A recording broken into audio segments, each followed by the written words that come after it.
Foreknowledge also equals what's also known as prophetic preexistence. So what do we mean by that? Well, simply that God has foreordained or predestined things according to his purpose, promise, and it's a reality long before they're fulfilled. So that's what we've been looking at with the prolepsis or proleptic language, and also in Romans 8:29.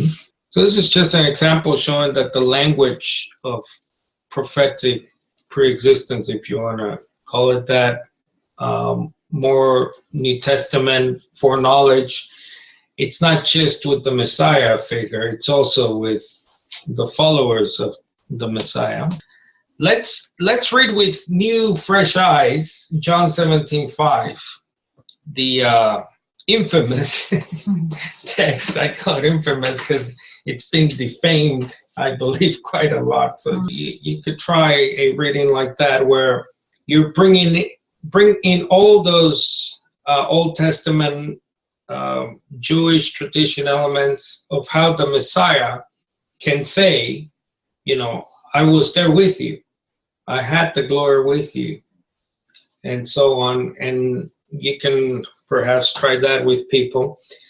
And also very key to this passage is comparing the glory that Jesus is wanting back in verse 5. He's talking about the glory he had, and he wants that glory.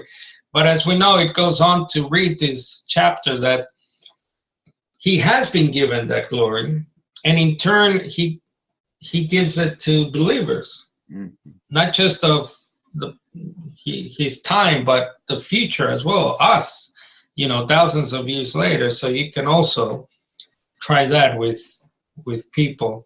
So Jesus' prayer of faith, based on what the Father purposed and promised regarding his Messiah before all creation. So that's what this should be anyway.